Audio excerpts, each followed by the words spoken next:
cause us to do? It's going to cause us, whoever runs, to read it, man. And he says, when you see these things come to pass, go ahead. Then shalt thou understand that it is the very same time wherein the highest will begin to visit the world which he made. And there's no confusion about that. It says, then shall he understand. You got people that walk around that claim to be believers, but they can't break down Revelation to you. They can't break down Daniel the 11th chapter. And they claim to be top biblical scholars. They can't break this word down. They can't go into prophecy, man. The Lord says, when thou understand, he said, thou shalt understand, you know? And there's only a very small few on the earth that truly understand. You have a lot of these people out here in these churches that claim to be preachers, prophets, evangelists, apostles, so forth. But they don't want to tell you the ugly about the Bible, man. They don't want to tell you the ugly that's getting ready to come here to the streets of America. That's right. And also different regions all over the planet Earth. That's right. They don't want to tell you why that ugly is taking place. Because when you tell somebody the ugly, people don't receive it and they make their head hard against your head. That's why when the Lord commanded Ezekiel to go out and prophesy, he said that their head was going to be hard against your head. He said they was going to come up against you. But he also said, I will be with you. So you don't got to worry about what people think of you or how they're going to perceive you, because they killed the Messiah. They killed the prophets, man. So it's obviously they're at variance with the Heavenly Father. That's who we allied with. That's what our allegiance is with, man. So we believe doing this, we going to be protected, man. But the Lord had blessed us with this word to come out here and preach this stuff. No matter what your feelings are, your opinions, your thoughts, whatever the case is, the Lord's word still has to be executed. Go ahead, Actually, I'm going to start up since you mentioned that part. 2 Ezra chapter 8, verse 62. These things have I not showed unto all men, but unto thee, and a few like thee. A few like thee. Which goes to show you, it's going to be a group of like-minded individuals that's going to believe this word, man. Which is another point to show you that unity camp stuff is BS. That's right. All right, just as a footnote. Because when you go into unity camps, those are people that are not like-minded. You have certain of them that believe in the mark of the beast, the RFID chip. You have certain of them that believe in something else, and so forth. Right. It says that I will gather thee up together and those that are like-minded with thee. And the Lord even says that to Ezra in 2 Ezra, the 14th chapter, where he says, you shall be with my son and them that are like thee, man.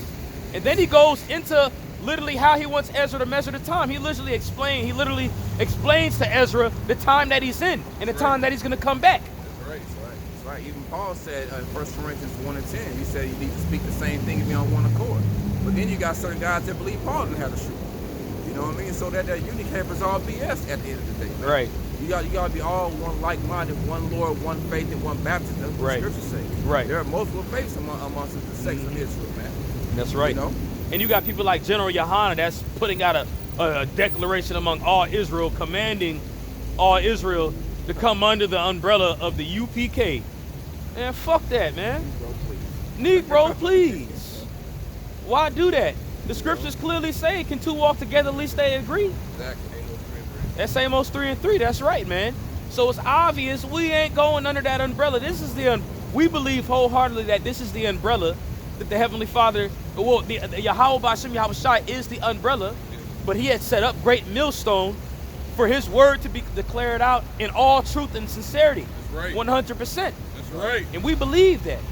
We convinced by that. And we going to keep, Lord willing, we those men. But we believe that is going to be declared all the way into the end. And honestly, when you really look at it, and we're not saying this to be proud or boastful or anything like that, we're just calling a spade a spade.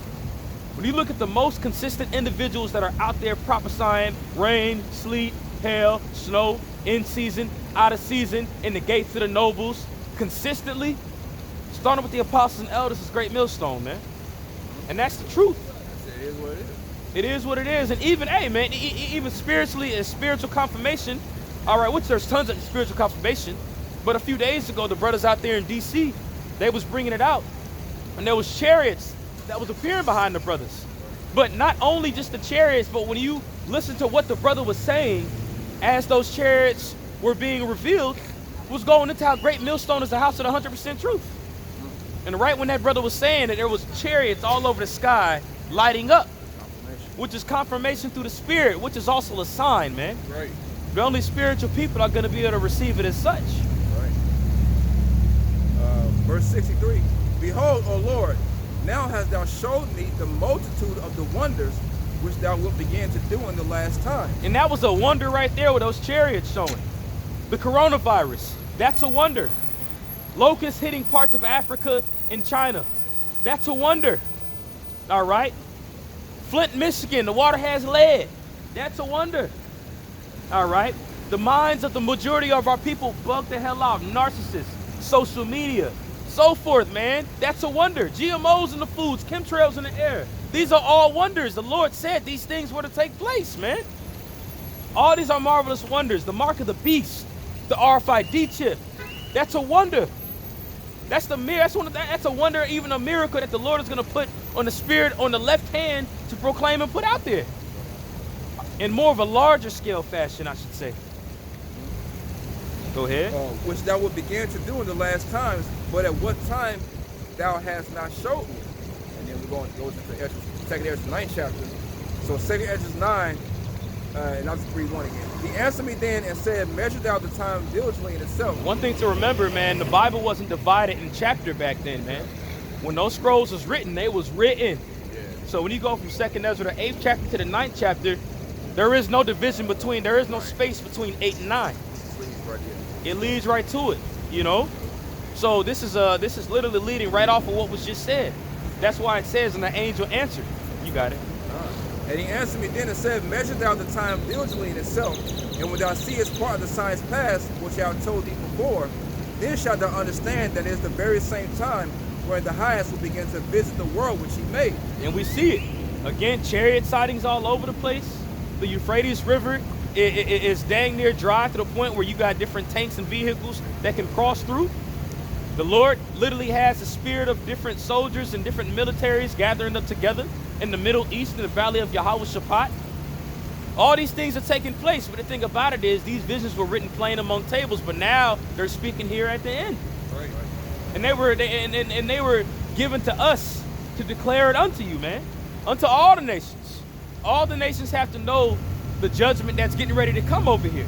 All the nations have to know the salvation that's getting ready to come to the Lord's chosen people. The Lord has set us out here in the gates of the nobles to declare this unto you. That's right. This is the news that we give. What we doing right here ain't nothing new, man. All right, the ancient men before us had done this. Okay? They've done it in the same fashion that we doing it.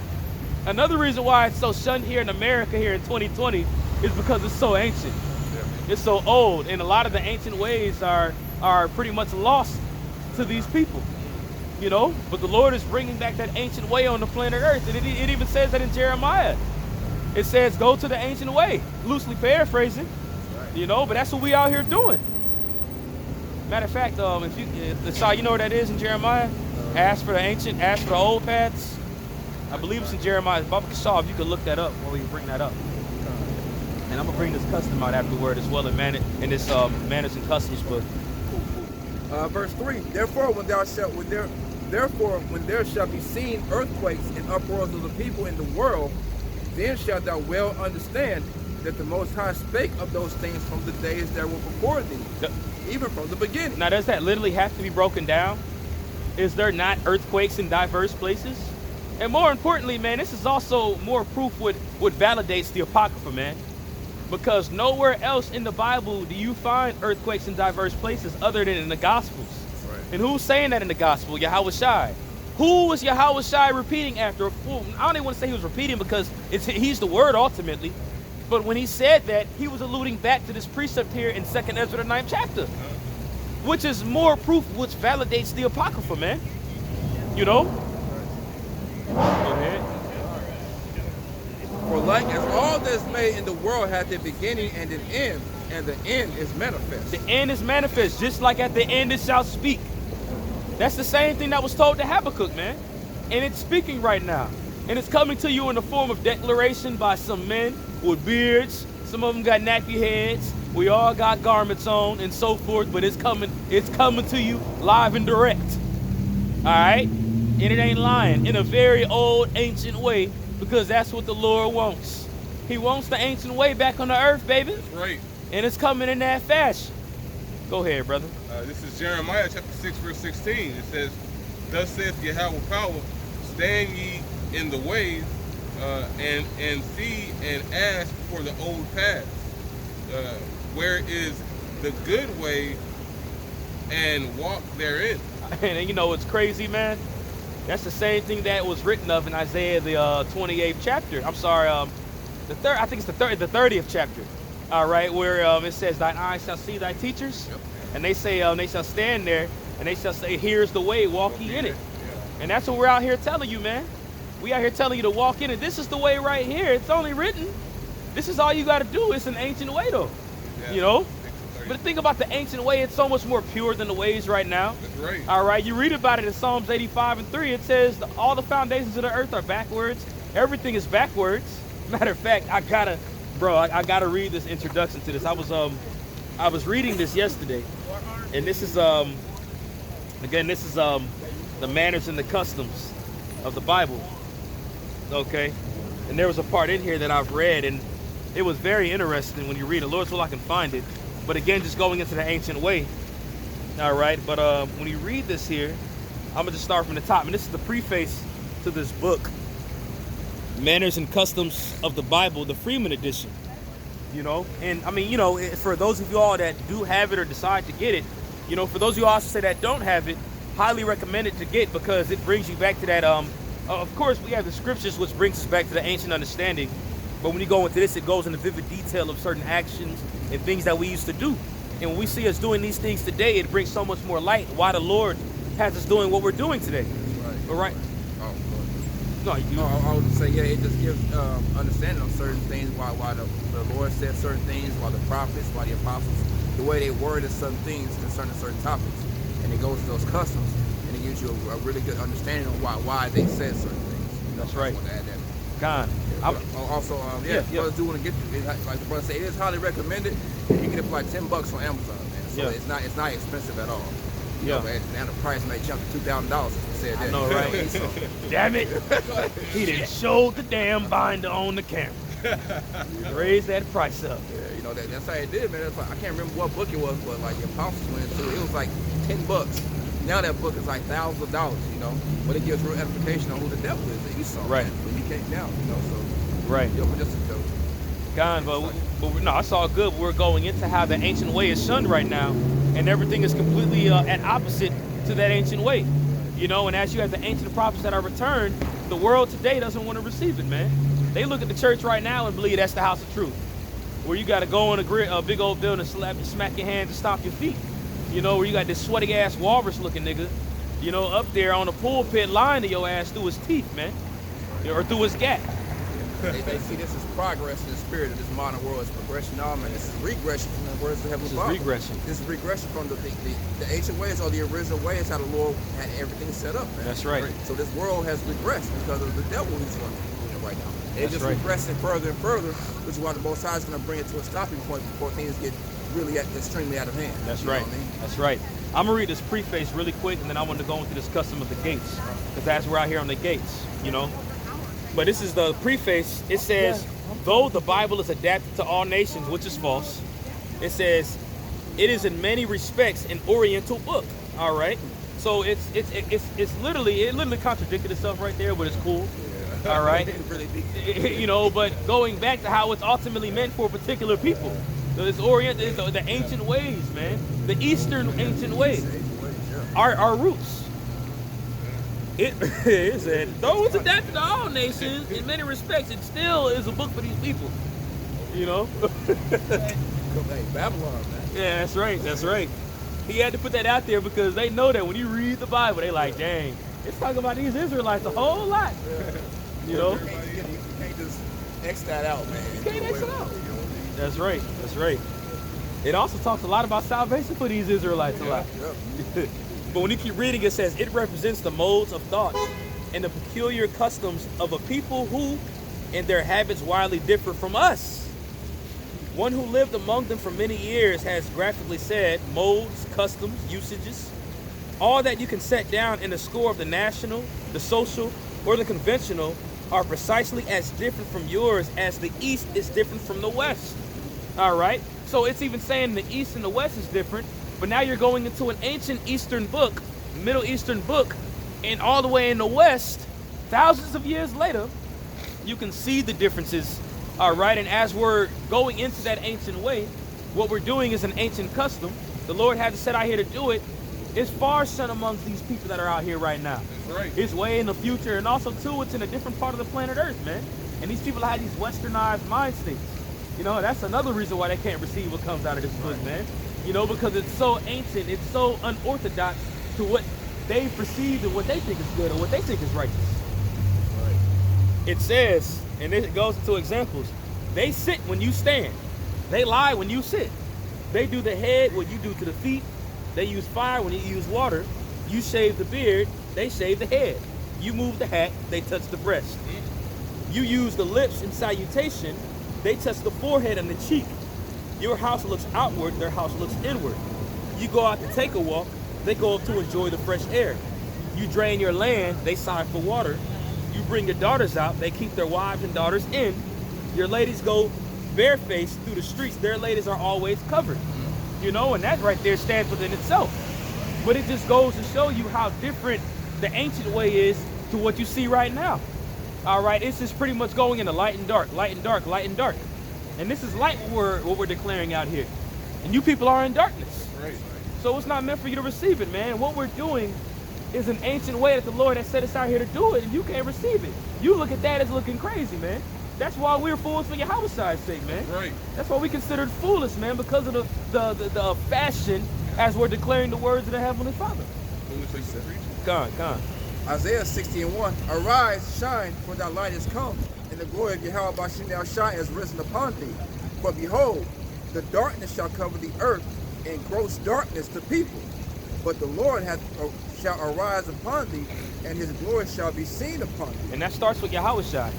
That starts when Yahweh came on the scene, who was ushered in by John the Baptist, by the way, who definitely was in the truth. Gotta say that in the camera for some guys. Yeah. You know, but then that trickled on down to what we're doing right now. Okay? In the same exact way. That's why he says, gather those and that be like thee. You know? And you have to have your mind in the scriptures to be like that. You have to read these scriptures and be like, oh, snap. We got to do this. You know, hey, it says in Revelation, the 11th chapter, those men are going to come out clothed in sackcloth. That's an ancient, what we're doing right now is very oriental, it's very ancient. You know, it ain't like what you're seeing today. Coming out here on the highways and the hedges, it's ancient. That's how the light is declared. It's declared amongst many in the chief place of concourse, man. Right. Where there's much people. And when every place that brothers preach at, you see is darkness, man. Now, of course, it's not only talking about where you go out to preach, it's really talking about the world, all right? But you see the example of it when you go to the chief place of concourse. When you go to particular areas that have masses of people walking around, you see different variations of people, but the one thing that they all have in common is the gross darkness that they spew out. This modern world, this Western world, you know. Right. And we're coming out there, like we'll say, like the comparison. We're coming from the ancient Eastern way. Right. You know, these people are completely engulfed in a Westernized mindset, which is the darkness that's over this earth right now. That's right. You know? That's right. I had to go. That was Okay. I had Isaiah 13, going to gates of Noah. Yeah, read that. Isaiah chapter 13, verse 1. The burden of Babylon, which Isaiah the son of Amos did see. Lift thee up a banner upon the high mountain. Exalt the voice unto them. Shake the head, that they may go into the gates of the nobles. Yeah, man. And that's what we out here doing. That banner is Yahweh Shai, man. All right, and we're declaring his way. That's why it even says in Revelation, the 11th chapter, you know, the city, that place that was spiritually called Sodom and Egypt, where they crucified the Lord, man. All right, and how did they do it? They shunned the word. They shunned the way. Oh, you know him? Oh. Oh, really? Oh, that's why he came and smiled like that. He was like, damn. Hey, we're men, man. We were manly men at that. We're men. Hey, it is what it is. I see bubbles out there. You gonna see there's two of them right there. That's what I'm looking at. You know. What the hell y'all talking about? But you know, Yahweh Shai represents that banner, and as you proclaim his way, all right, that also comes in the form of shaking the hand, which is rebuking, because those don't follow that way. Our people don't follow that way. The world doesn't follow that way, man. Well, as it was written in Isaiah the 13th chapter, we're out here in the gates of the nobles to declare this news, to bear this report. That's right. Isaiah, the high mountain represents mountains represents government. Right. This is the highest mountain right now because America is ruling, man. That's right. America's mystery Babylon. When you read the first verse, it said the burden of Babylon. This place is a burden unto a spiritual man. You know? That's why the scripture say that deliver just Lot, vexed with the conversation of wicked. Yeah. Hey, we're that same lot, man. We're vexed with this good conversation, all this darkness is going on, man. This place is a burden unto you. You're trying to be righteous and you're trying to live your life. Just trying to be and exist like Yahweh, like the name Yahweh means. Yah, he, Hawa, exist to be. We're supposed to be like that, but we're supposed to be able to just exist in righteousness. This place is oppression, man. You know, it refers to place to a righteous man. That's why the Lord commanded us to come out here and shake the hand of these people. You know, to call these people out to the spirit and let them know the judgment that's coming because of all the darkness that's being spewed around here. That's right. You know? That's right. I want to read this right here. Okay. Hold on, I thought it was in the first chapter. It's the gate, the city gate. There we go. So it's going into the gates and what that means, because we just brought that example out. Which is also, the reason why I want to get this, because we were commanded to go out here in the gates and prophesy, to bring this word out, okay? But you have a lot of people that are out there that'll tell you that you don't got to go out to the highways. You can stay in your house. You can do these things. You got to go to the hood, when that's not true, okay? Because again, we're going into the ancient way. Early in Jeremiah, it says, ask for the old paths, okay? And Lord willing, I might do a lesson on this as well, you know? But when you go into this book, it says the gates, all right? And it says the gateways of walled cities, all right? Which is funny because this place is called a city without walls, you know, which means it's not protected, okay? Yeah, but it's still gates though here, you know, like you have the border, all right? And also too, entrances to downtown, like for example, usually like Dallas is supposed to have a gate through it, but it still has an entrance. I'm sorry, it's supposed to have a wall through it, but it still has a gate. We actually preach on Main Street. You know, this is like the main street. The gate is literally right down there. And you cross it, and this is the entrance to downtown Dallas. You know, but those ancient cities had walls. They had the gate, and then they had walls that were around it, you know. But it says the gateways of walled cities as well as open spaces near them were popular places of resort, being vaulted and cool and convenient. Just like downtown, man. High-ass buildings, a lot of commerce that takes place. You know, I'm gonna read that part again. It says places of resort being vaulted and cool and convenient for the meeting of friends or for the views of strangers. There's all these different clubs that's down here. People all join together. Sometimes you walking downtown and you see somebody you know, hey, you know, because it's a common place or a mutual place where a bunch of people go to, man, to be seen. Okay? It says, or for a view of strangers, since all who went in or out must pass that way. They often resemble large stone halls and have sufficient areas to accommodate large assemblies. Long stone halls. I mean, when you look at these different buildings of Dallas, via example, I'm gonna just turn the camera. These are halls, man. There ain't too many spaces between these buildings. These are all stone halls. Look at that one right there. You literally see it up there. Okay. There's a spot over here in between these two buildings. It's called an alley. Yeah. You know, and it has both of the buildings tall. That's right. That's an alley. That's right. These are all stone halls at the end of the day, man. But I'm gonna keep reading. It says they often resemble large stone halls and have sufficient areas to accommodate large assemblages. There, the people assemble at the close of the day to tell the news. All right, and to discuss various topics of interest. So that's what the Lord commanded us to come out here and do in the gates. The gates of the nobles. Matter of fact, they hate him that rebuketh in the gates. You know, Amos 5, up at the Shaw. But that's what the Lord commanded us to do. All right, I'm gonna read that part again.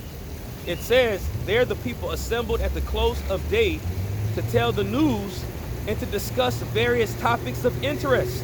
And what's the topics of interest we're telling you right now? The various in the news. Babylon is getting ready to come down with fire. There's going to be plagues and pestilence. The Lord is coming. The Lord is coming to repent. All right, extra, extra, read all about it. You know, that's what the Lord commanded us to do. That's why in the book of Isaiah 53, he says, who shall believe in our report? Because when you go into a report is news. Like when you go into a news channel, you have the person that's standing out there with the microphone, what's called a reporter, you know, and they're like, give us the rundown on what's taking place over there. They gonna die. Like Family Guy, you know. I forgot that dude name. They gonna get it. You know, but hey, man, that's what that's what we out here doing, man. You know, except we don't need a microphone or nothing. But we out here screaming it outwardly, man, right. proclaiming it. You know. That's right. I should say, let's cry loud, lift up our voice like a trumpet. That's spare right. not. You know, for like the brother, the priest Thomas always goes to what that word news means. It means north, east, west, south. That's right. You know, so we're just reporting the things according to prophecy, what's going on in the four corners of the earth, man. Mm-hmm. In the four hemispheres. That's right. That's right. But I got the Amos 5, and I'll say Proverbs 1:20. Okay, hold that on deck. I'm almost done on this one. It says, thus it was that Lot at the evening happened to be in the city gate when the strangers came by. In this position, he readily saw them as they entered. And the thing about it too, man, the Lord delivered Lot. Yep. Why did the Lord deliver Lot? Because the Lot had to be righteous in some type of way in order to be delivered. He was probably out there prophesying to them faggots, man. You know? Now it doesn't say it, but again, Lot was delivered because of he was doing righteous things, man. You know, and he was delivered out of there. But it said right there, Lot was in the gate. You know? And we just read here where people would come to the gate and they would profess news. So Lot had to have been out there giving news, man. And it gives a reference as well in Genesis chapter 23, verse well, I'm gonna keep reading. It says, I think that's in Genesis 23, verse 10. It says, Lot at evening happened to be in the city gate when the strangers came by. Oh, that's not in Genesis 23, but when those angels came by, Lot was in the gate. You know, when those strangers came. All right, and I believe that's in Genesis the 13th or the 14th chapter when those strangers came to Lot's house. Yeah. Matter of fact, no. No, it was a little bit after that, because the 14th chapter, that's when Abraham got the blessing from Melchizedek. You know, that was before Sodom and Gomorrah was destroyed still. Salakia. It's a little bit after that. But it says, allusion to this use of the gate may be found in numerous passages. It says, see Genesis 23 and 10. Also too, Genesis chapter 34 verse 20. 1 Samuel chapter 4 verse 18. Job chapter 29 verse 7, which is actually a dope one. Matter of fact, we can hold that one on deck. Start from the top. Job 29 and 7. That's it, because I was reading this. And it goes into other ones, which is the ones that the brother called out before. But this is an ancient way of what we're doing, man. All right, there was always a form of news being declared or proclaimed, and the Lord has us out here doing it in a very unorthodox fashion to the westernized society. All right, but the Lord has us doing it in the way that he wants us doing it, man. All right, and that's being out in the gates, the highways and the hedges, the stone hallways, proclaiming his news unto you, man. Letting you know what's getting ready to come. Letting you know the extras in the news. Okay? Oh, it's almost 140. We can just bring out that Job right now. This is Job chapter 29, verse 7. It says, when I went out to... You can start from the top. This is Job 29 and 1. Job represents us as well, man. Go ahead. That's right. It says, moreover, Job continued his parable. This is a parable he's getting ready to say. And all right, said, so this is a parable that Job is talking about, and what Job is talking about is what we're doing right now. Go ahead. Moreover, Job continued his parable and said, oh, that I were as in months past, as in the day when Yahweh by Shemi Shai preserved me, when his candle shined upon my head. Remember what Job was mourning because he was being afflicted. So he's talking about the good old days before he was being fucked up in that fashion, excuse my language, before he was being messed up in that fashion. Because of course he was still, you know, you're going to have different afflictions and stuff that's going to happen, all right? But the Lord brought heavier afflictions on Job. Go ahead. Verse 3, it says, when his candle shined upon my head, and when by his light I walked through darkness. Go ahead. As I was in the day of my youth, when the secrets of Yahweh by Shemi Shai was upon my tabernacle. And we have the secrets right now. Okay. And again, this is a parable that Job is talking about. Go ahead. When the Almighty was yet with me, when my children were about me. And the thing about it is, the Lord has always been with Job. He was just complaining right here. That's all. You know. Go ahead. Hey, but also too, it's gonna come a time when all hell breaks loose. There's gonna be instances where it's gonna be so many things taking place. You're gonna be like, Lord. Even Yahweh had to say that. Yeah. He asked when he was on the cross, why hast thou forsaken me, your father? And right afterward, the Lord did a mighty work. Yeah. Go ahead. Verse 6, it says, when I washed my steps with butter, and the rock poured me out. What verse you on? Verse 6. Okay. Poured me out rivers of oil. We should have just started at 7. I'm sorry. Yeah. I thought it was gonna go into that point up at the top, but it's cool. Now we at 7 now. No, we at 7. When I went out to the gates through the city, when I prepared my seat in the street. There we go, and that's what we do, man. He says, when I went out to the gates of the city, when I prepared my seat in the street. And that's what we do, man. We set up the altar is being set right here, man. You know, go ahead. Verse 8, it says, the young man saw me and hid themselves, and the aged arose and stood up. All right, now it says the young man hid himself when he came out there to do this, but the aged arose. The thing about it is, it don't matter how old you are right now. Majority of you people don't receive it. You're very young-minded. But those ancient ones were the ones that took heed and rose back up, man. We rose back up. All right. Go ahead. Verse 9, it says the princes refrained talking and laid their hands on their mouths. The nobles held their peace, and their tongues cleaved to the roof of their mouth. And that's talking about us, man. We represent those nobles and those princes. Because when you close your mouth when somebody's speaking, you're receiving what they're saying. That's right. And the word had to be declared unto us. You remember the apostles came out and they was out there for years. Brothers came out there, closed their mouths, opened the books, listened, and they was risen up in the spirit. Those brothers in that great awakening came out there and did it. We came out being younger brothers and we received it, man, and so forth. I mean, that's the main point. But going into it, the word has to be declared on the highways and the hedges, and the Lord had commanded his prophets to come out here and declare this prophecy. And it's an ancient way. It's the way that the Lord had wanted it done. And that's what we out here doing, man. Until the Lord commands otherwise, until he seals our lips shut, we going to be out here doing this, man. Right.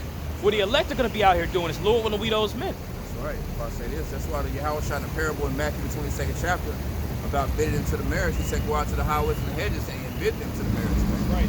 This is the highways and hedges right here. And also, when you read Ezekiel 13th chapter, the elders of the leaders were rebuked by Ezekiel for not going up to the gaps, man. That's right. They were referred to as foxes, you know, because they weren't going up to the gaps and preaching the will of Yahweh by Chanel Shah. That's right. You know, so this is where it's at the end of the day. That's right. You know, in season and out of season, where you put this is where you actually make your body a living sacrifice. Same thing can happen out here. That's right. That's why a lot of Jake can come out here, because the Spirit of the Lord ain't dealing with them. You come across scholars, guys that go to Bible colleges, Muslims, bug outs, and all these different doctrines that come up. You're going to have to defend the gospel, man. That's another reason why a lot of people like to come out here, man. Right. That's a good point. It's open game. Fair game out here. That's right.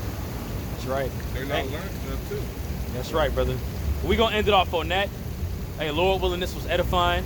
Okay, hey, let the prophets continue to prophesy. Let the believers continue to believe. Let the helps continue to help. And let the wicked continue to be wicked until they get burnt the hell up. That's right. You know, we're going to end it off on that. Lord willing, this was edifying. I want to give all praise, honor, and glory to Yahweh, Bahashim, Yahweh Shai, Bahashim, Rakakwadash.